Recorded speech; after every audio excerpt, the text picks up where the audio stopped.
السلام عليكم ورحمة الله وبركاته إن الحمد لله والصلاة والسلام على رسول الله وبعد قال الله عز وجل في القرآن الحكيم أعوذ بالله من الشيطان الرجيم بسم الله الرحمن الرحيم وقل جاء الحق وزهق الباطل إن الباطل كان زهوقا وننزل من القرآن ما هو شفاء ورحمة للمؤمنين ولا يزيد الظالمين إلا خسارا صدقت يا رب العالمين وصدق رسوله النبي الكريم ونحن على ذلك من الشاهدين والشاكرين والحمد لله رب العالمين সুপ্রিয় দর্শক মণ্ডলী মহান আল্লাহ তাআলার শুকরিয়া আদায় করে আপনাদের সকলকে সাদর আমন্ত্রণ জানিয়ে শুরু করতে যাচ্ছি আজকের চমৎকার সুন্দর আয়োজন। ইসলাম একজন মানুষকে নিরাপত্তা দান করে, আত্মিক নিরাপত্তার বিধান করে, শারীরিক নিরাপত্তার বিধান করে। বিস্তারিত আলোচনা রয়েছে কোরআন এবং সুন্নাহয়। আজকে আলোচনা করবেন এই বিষয় নিয়ে বিশিষ্ট ইসলামী চিন্তাবিদ, শিক্ষাবিদ, লেখক এবং গবেষক শেখ মুফতি মোহাম্মদ ওসমান গনি, সহকারী অধ্যাপক, আহসানিয়া ইনস্টিটিউট। সাথে আছে আমজাদ হোসেন হেলালি। আসসালামু আলাইকুম ওয়া রাহমাতুল্লাহ। ওয়া আলাইকুম আসসালাম ওয়া রাহমাতুল্লাহ। শেখ কেমন আছেন? আলহামদুলিল্লাহ, আল্লাহর রহমতে ভালো আছি। আপনি কেমন আছেন? আলহামদুলিল্লাহ। আজকে আপনার কাছে আমরা জানবো যে ইসলাম তো সর্বজনীন ধর্ম এবং পূর্ণাঙ্গ ধর্ম, এমন কোনো দিক নেই যে দিকগুলো ইসলামের মধ্যে আলোচিত হয়নি। তা আজকে আমরা আলোচনা করব যে কোরআন এবং সুন্নাহর আলোকে একজন মানুষ যখন জীবন পরিচালনা করে তখন তিনি যেমন আত্মিক নিরাপত্তা পান, যেমন আল্লাহ তাআলা বলেছিল শিফা লিমা ফিস সুদূর, অনুরূপভাবে শারীরিক নিরাপত্তাও কিন্তু তিনি পান। এ সম্পর্কে বিস্তারিত আলোচনা শুনবো আপনার কাছে। ধন্যবাদ সুপ্রিয় উপস্থাপক, সম্মানিত দর্শক শ্রোতা। ইসলাম পরিপূর্ণ জীবন বিধান। মানব জীবনের সকল প্রশ্নের সমাধান ইসলামে আছে। আমরা জানি যে দার্শনিক যে প্রশ্নগুলো আছে এই সারা পৃথিবী জুড়ে সকল দার্শনিকদের কাছে তার মৌলিক তিনটি প্রশ্ন: আমি কে, আমি কোত্থেকে এসেছি, আমি কোথায় যাব। তো এই প্রশ্ন তিনটি বিভিন্ন দর্শন যথাযথভাবে সমাধান দিতে পারে না। তো ইসলাম এই তিনটি প্রশ্নের সমাধান দেয়। কোরআনে কারিমে আল্লাহ রাব্বুল আলামিন বলেছেন ইন্না লিল্লাহি ওয়া ইন্না ইলাইহি রাজিউন, যে আমরা আল্লাহর কাছ থেকে এসেছি, আল্লাহর কাছে ফিরে যাব। আমি আল্লাহর সৃষ্টি, আল্লাহর মখলুক, আল্লাহর বান্দা, আল্লাহর খলিফা, আল্লাহর প্রতিনিধি। এই যে আমার আত্মপরিচয় লাভের পর আমাকে ইসলাম মেনে চললে, ইসলাম এই যে অনুশাসন আছে সেগুলো অনুসরণ করলে আমার উপকারকে আপনি চমৎকার বলেছেন, আত্মিক এবং শারীরিক নিরাপত্তা। মানুষ কি? মানুষ দেহ এবং আত্মার সমন্বয়। অনেক দর্শনে আছে যে মানুষ মানে একটা এই জড় বস্তুর সমন্বয়ে একটা বস্তু। এটার যে আত্মা বা প্রাণ আছে, রূহ আছে, জান আছে, এটা অনেকে বিশ্বাস করে না, বুঝে না, স্বীকার করে না। তো ইসলাম যেই বিষয়টা ব্যাখ্যা করে সেটি হলো, ইসলামে মানুষের যেমন দেহ আছে ঠিক অনুরূপভাবে তার আত্মা আছে, প্রাণ আছে, রূহ আছে। মানে মানুষ শুধু দেহ সর্বস্ব নয়। যদি দেহ সর্বস্ব মানুষ বিবেচনা করা হয় মানুষকে, তাহলে মানুষের সাথে পশুর মাঝে আর কোনো পার্থক্য থাকে না। সুতরাং মানুষের আত্মা এবং দেহ এই দুটি বিষয়ের নিরাপত্তা বিধান করে ইসলাম, যেটি আপনি তেলাওয়াত করেছেন কোরআনে কারিমের আয়াত। আল্লাহ তাআলা বলেছেন ওয়ানুনাজ্জিলু মিনাল কুরআন মা হুয়া শিফাউ ওয়া রাহমাতুল লিল মুমিনিন, যে আল্লাহ বলেন আমি কোরআন নাজিল করেছি, এই কোরআন আরোগ্য দান করে, নিরাপত্তা বিধান করে যারা ঈমানদার তাদের, এবং তাদের যে কালব, তাদের যেই রূহ, তাদের যে নাফস, সত্তা, এই সবগুলোর পাশাপাশি তার দেহের। এবং অন্য আয়াতে বলা হয়েছে কুল হুয়া লিল্লাযিনা আমানু হুদা ওয়া শিফা, যে এই কোরআন হইল মুমিনদের জন্য একদিকে হেদায়েত, তার রুহের জন্য, তার কলবের জন্য, এবং শিফা তার দেহের জন্য, বডির জন্য। তো কোরআনী নির্দেশনা যদি আমরা মানি, তো প্রথম কথা হইল আমিনু, তোমরা বিশ্বাস করো, ঈমান আনো। ঈমান আনলে আমার পরিচয় হবে মুমিন। মুমিন মানে কি? আমরা সূরা হাশরের যে শেষ 3 আয়াত তেলাওয়াত করি, আমরা সেখানে দেখি আল মুমিন আল মুহাইমিন। তো সেখানে মুমিন মানে নিরাপত্তা বিধানকারী, মুহাইমিন মানে রক্ষাকারী। তো আল্লাহ তাআলা নিজেই এই অর্থে মুমিন মানে তিনি নিরাপত্তা বিধান করেন। আর আমরা ঈমান আনার পরে আমরা আমাদের পরিচয় যে মুমিন মানে আমরা নিরাপত্তা লাভ করি। আমাদের আত্মা, আমাদের দেহ জাহান্নাম থেকে মুক্তি লাভ করে, এটি একরকম নিরাপত্তা। আবার দুনিয়ার সকল ঝামেলা থেকে মুক্ত হয়। দেখেন, একজন বিশ্বাসী মানুষ দুনিয়াতে শান্তিতে থাকে, অবিশ্বাসী তার দুনিয়াতেও শান্তি নেই, কারণ দুনিয়ার সকল ঝামেলা তার নিজের উপরে আবর্তিত হয়। আর বিশ্বাসী সে আল্লাহর উপরে তাওয়াক্কুল করে, ভরসা করে, সবর করে এবং শুকর করে, সুতরাং সে দুনিয়াতে স্বাচ্ছন্দ্যে বসবাস করতে পারে। তাহলে ইমানের যে ফজিলত, এটি হলো তার আত্মিক নিরাপত্তা এবং পাশাপাশি দৈহিক নিরাপত্তা। এই দৈহিক নিরাপত্তা এবং আত্মিক নিরাপত্তার আরেকটি বিশ্লেষণ যদি আমরা দেখি, সেটি হলো যারা অমুসলিম, অবিশ্বাসী, তারা যা খুশি তা খায়, কিন্তু একজন বিশ্বাসী মানুষ হালাল বস্তু আহার করে, হালালান তাইয়্যিবা, কোরআনের ভাষা, যে তারা পবিত্র জিনিস, উত্তম রিজিক তারা আহার করে। সুতরাং শারীরিকভাবে তারা সুস্থ থাকে, ফিট থাকে, তারা উল্টাপাল্টা খায় না। খাওয়ার নিয়ম আছে, খাবারের পরিমাণ আছে, পরিমিতি বোধ আছে, যেগুলো হাদিসে, কোরআনে বিস্তারিত বলা আছে। মানে প্রাণীকুলের মতো, পশুদের মতো মানুষ শুধু যে খাবারের জন্য যা পায় তা খাবে না, খাবারের জন্য বেঁচে থাকবে না। আপনি বড় চমৎকার বলছেন। দর্শক মণ্ডলী, ইসলাম একজন মানুষকে নিরাপত্তা দান করে, যে নিরাপত্তাটা শারীরিক হতে পারে, মানসিক হতে পারে, আত্মিক হতে পারে। শারীরিক নিরাপত্তার জন্য শেখে বলেছেন যে ইসলাম যে হালাল হারামগুলো পার্থক্য করে দিয়েছেন, হালালে শারীরিক নিরাপত্তা রয়েছে, মানসিক নিরাপত্তা, নবীজির সুন্নাহ পালনে মানসিক নিরাপত্তা রয়েছে। আর জিক্রে কোরআন, কোরআনে কারীমের জিকির দ্বারা অন্তরের নিরাপত্তা রয়েছে, অন্তরের প্রশান্তি রয়েছে। যেমনটা আল্লাহ তাআলা বলেছেন, আলা বিযিক্রিল্লাহি তাতমাইন্নুল কুলুব। একজন মানুষ যখন জিকির থেকে দূরে থাকে, গাফিল থাকে, তো তার অন্তরটাকে বলা হয়েছে একেবারে বিরান ঘরের মতো, যে বিরান ঘরে স্বাভাবিক সাপ, বিচ্ছু, জানোয়ারি, মুজি, কষ্টদায়ক জানোয়ার সেখানে বাসা বাঁধে, সেখানে সে জায়গা দখল করে নেয়। ঠিক একজন মানুষের অন্তর যখন জিকির থেকে খালি থাকে, তখন এইভাবে শয়তান সেখানে দখল করে নেয়। আর যখন সে জিকির করতে থাকে, তখন অন্তরাত্মাকে নিরাপত্তা দান করে। এখানে আর কঠিন কিছু আসতে পারে না, শয়তানের অংশ ঢুকতে পারে না, সাপ বিচ্ছুর ঢুকতে পারে না, প্ররোচনা ঢুকতে পারে না, গীবত শেখায় ঢুকতে পারে না।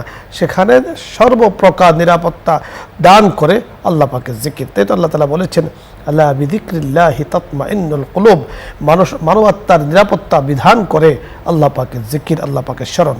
দর্শক মণ্ডলী, আলোচ্য বিষয় নিয়ে যদি আপনাদের আরও কোনো কিছু জানার থাকে, বোঝার থাকে, আরও কোনো প্রশ্ন থাকে, অথবা ইসলামের মাসলা মাসাইল জানার প্রয়োজন হয়, যেহেতু আমাদের এই অনুষ্ঠানটি মাসলা মাসাইলের অনুষ্ঠান, আপনারা চাইলে দৈনন্দিন জীবন ইসলাম পালনে কোনো মাসলা মাসাইল জানার প্রয়োজন হয়, প্রশ্ন করুন, আমরা চেষ্টা করব কথা বলার জন্য।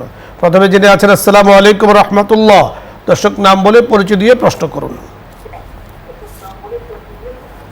হুজুর আসসালামু আলাইকুম। ওয়ালাইকুম আসসালাম। হুজুর ভালো আছেন? আলহামদুলিল্লাহ, আল্লাহ তাআলা ভালো রেখেছেন। আমি অনুষ্ঠানটা নবী সুন্নতের মতন ভালোবাসি হুজুর, অনেক শুরুতেই দেখি, খুব ভালোবাসি, অনেক কিছু শিখেছি হুজুর। এই অনুষ্ঠান থেকে অনেক কিছু শিখেছি, যেমন নবী নামাজ ভালোবাসি, এরকম হুজুর অনেক কিছু শিখেছি। একটা প্রশ্ন শুধু আমার, আজ ইস্টার জলসা জি বাংলা দেখলি কি আমল নষ্ট হয়ে যায় হুজুর? হ্যাঁ, জি ধন্যবাদ, আমরা কথা বলছি, আপনি শুনতে থাকুন। পরবর্তী দর্শক, জি আসসালামু আলাইকুম রহমতুল্লাহ। দর্শক শুনতে পেয়েছেন? প্রশ্ন বলুন। এরপরের দর্শক, আসসালামু আলাইকুম। সম্ভবত আপনি কানেকশন পাচ্ছেন না আমাদের কাছে, যে প্রশ্নটি এসছে আমরা কথা বলছি। জি দর্শক, আপনি চেষ্টা। ওয়ালাইকুম আসসালাম, জি প্রশ্ন বলুন। জি আপনার প্রশ্ন বলুন, টিভির ভলিউম কমিয়ে কথা বলুন।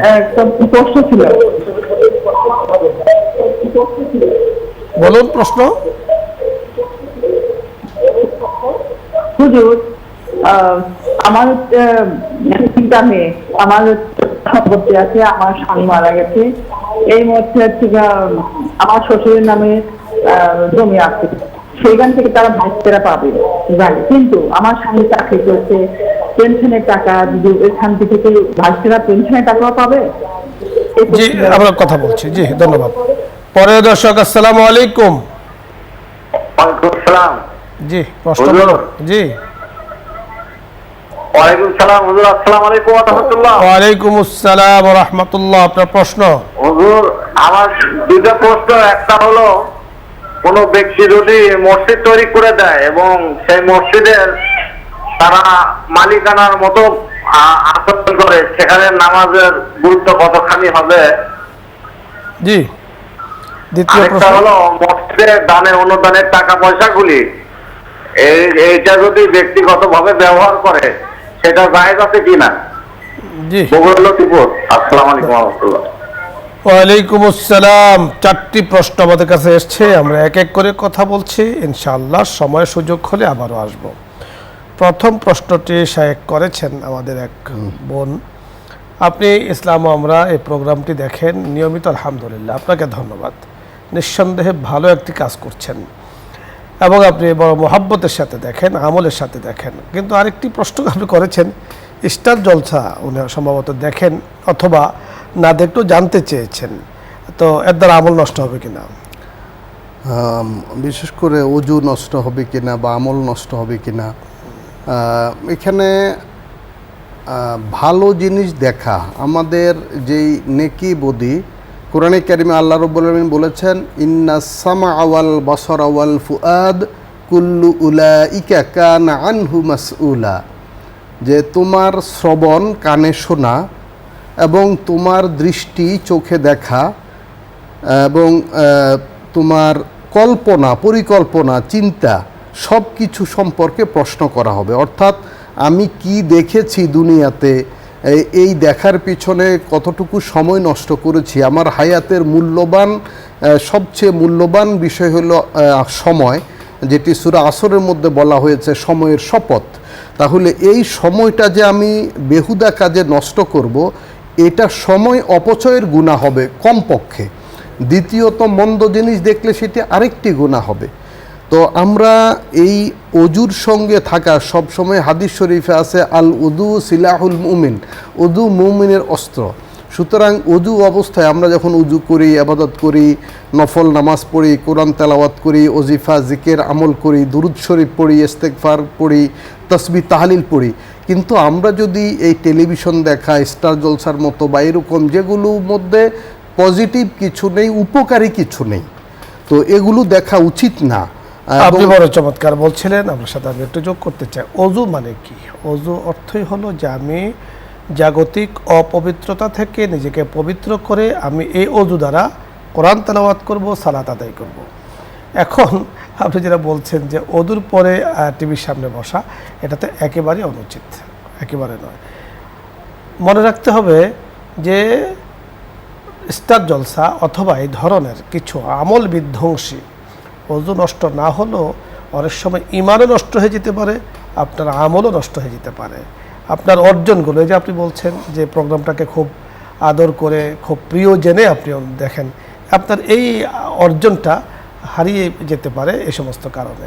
এই জন্য সাবধান, এগুলো থেকে নিজেকে দূরে রাখতে হবে। কারণ আল্লাহ তাআলা প্রত্যেকটা অঙ্গ প্রত্যঙ্গের সাথে কথা বলবেন, যেটা শাইখে বলেছেন, চোখের সাথে কথা বলবেন, আবার কানের সাথে কথা বলবেন। আল্লাহ নিজে বলেছেন, ওয়াতুকাল্লিমুনা আইদিহিম ওয়া তাশহাদু আরজুলুহুম বিমা কানু ইয়াকসিবুন। আল্লাহ তাআলা পবিত্র কোরআনে সূরা ইয়াসিনে প্রসিদ্ধ আয়াতটি বলেছেন। সুতরাং এগুলো থেকে নিজেকে দূরে রাখতে হবে, আমল নষ্ট করা যাবে না। আরেকটি প্রশ্ন করেছেন, বুঝতে পেরেছেন শাইখ প্রশ্নটি? যে সম্পদ, স্বামীর সম্পদ মানে আছে, পুত্র মারা গেলে বাবা তার সম্পদ পাবেন, পেনশনটা পাবেন কিনা, পেনশনটাও সম্পদ, সেই হিসাবে শরিয়া বিধান মতো সেটাও বাবা 6 ভাগের 1 ভাগ পাবেন। তৃতীয় প্রশ্ন বুঝতে পেরেছেন আপনি, মসজিদ নির্মাণ। মসজিদ যারা নির্মাণ করে, কোরআনে কারিমে আল্লাহ রাব্বুল আলামিন বলেছেন, ইন্নামা ইয়ামুরু মাসাজিদাল্লাহি মান আমানা বিল্লাহ, যারা আল্লাহর প্রতি বিশ্বাস রাখে, যার অন্তর সরল, যার মধ্যে তাকওয়া আছে, আল্লাহর প্রতি প্রেম ভালোবাসা আছে, ইসলামের দরদ আছে, মানুষের প্রতি তার ভালোবাসা আছে, সেই মসজিদ নির্মাণ করবে। আর যদি কেউ মসজিদ নির্মাণ করে সেখানে সে তার নিজের আমিত্ব, নিজের প্রভুত্ব, নিজের প্রভাব বিস্তার করার চেষ্টা করে, এটি তার এবাদত নষ্ট হয়ে যাবে, সব নষ্ট হয়ে এটা যাবে। জায়েজ, এটা জায়েজ। এটা জায়েজ নেই। এবং এটি যদি কেউ করে থাকেন, উনি এটা থেকে পরহেজ করা উচিত, এটা থেকে বিরত থাকা উচিত। এবং সমাজে যারা মুরব্বী আছেন, জ্ঞানী আছেন, তারা ওনাকে বুঝিয়ে বলা উচিত যে মসজিদ এটি আল্লাহর ঘর, এটি মানুষ বানাবে, কিন্তু যখন মসজিদ হবে তখন এটি আল্লাহর ঘর হবে এবং এটি সকল মানুষের সমান আপনি অধিকার বড় এখানে চমৎকার থাকবে। বলেছেন, মসজিদ যখন অক্ফ হয়ে যায় তখন ব্যক্তি মালিকানা থাকে না, লিল্লাহি রাব্বিল আলামিন, আল্লাহ তাআলার জন্য হয়ে যায়। সুতরাং কেউ ব্যক্তি মালিকানা দাবি করলো সেখানে তার মালিকানা সাব্যস্ত হয় না।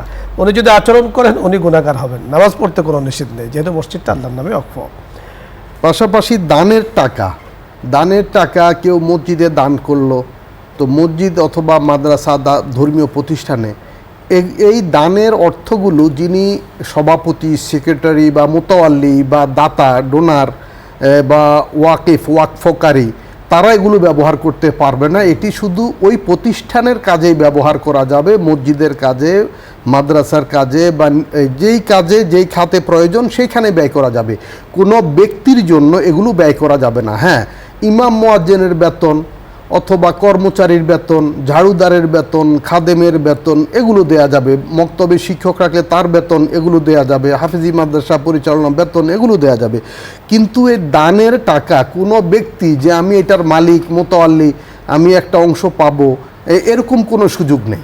ধন্যবাদ। পরের দর্শক জি, আসসালামু আলাইকুম ওয়া রাহমাতুল্লাহ। ওয়ালাইকুম আসসালাম ওয়া রাহমাতুল্লাহ। প্রশ্ন বলুন।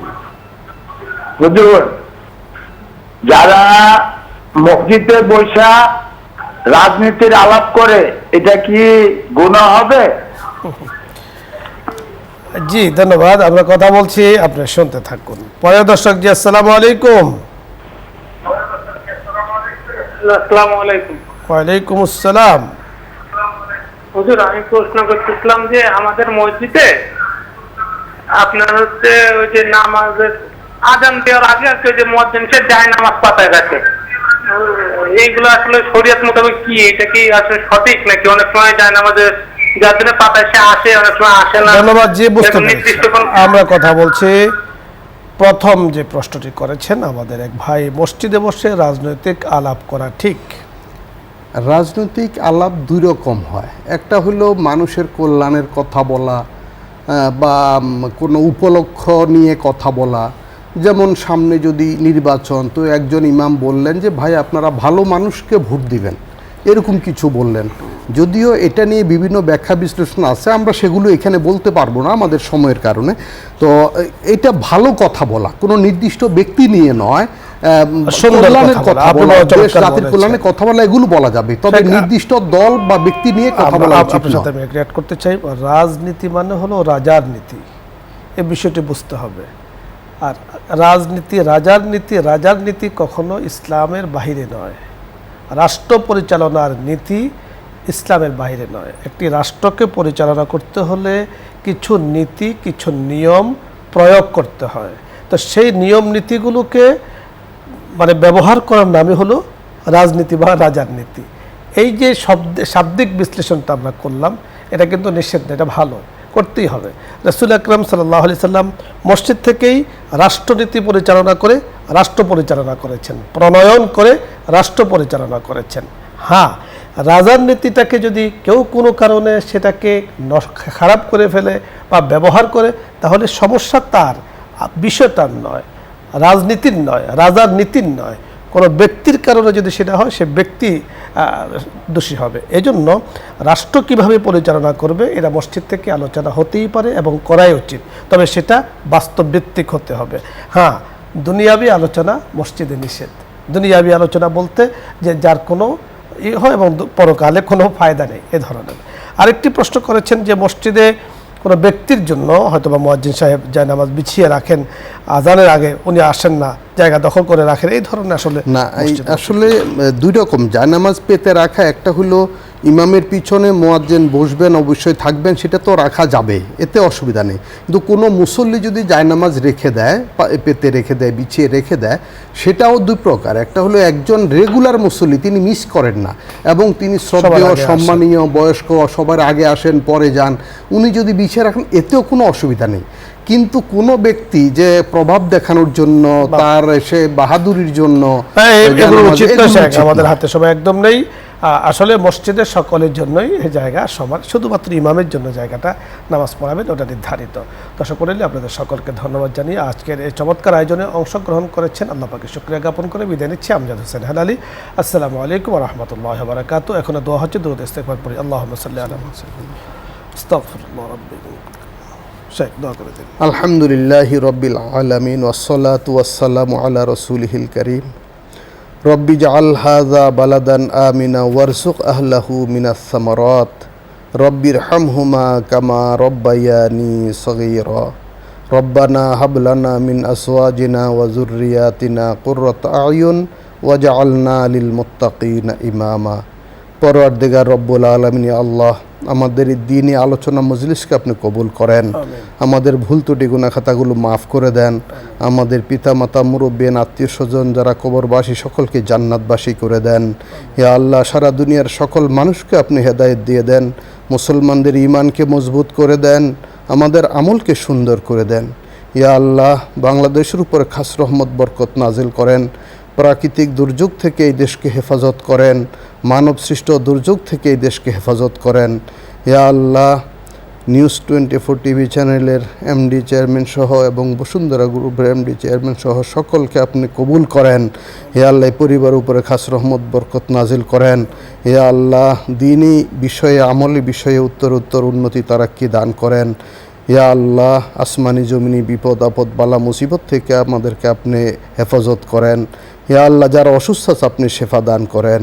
ইয়া আল্লাহ, আমাদের সাথে যারা হাত তুলেছেন, আমাদের অনুষ্ঠান নিয়মিত শুনছেন, সকলকে আপনি কবুল করেন। ইয়া আল্লাহ, আমাদের সকলের মনের সকল নেক ইচ্ছাগুলো আপনি কবুল করে দেন। ইয়া আল্লাহ, আমাদের সন্তান আওলাদদের আপনি সুস্বাস্থ্য নেক হায়াত দান করেন।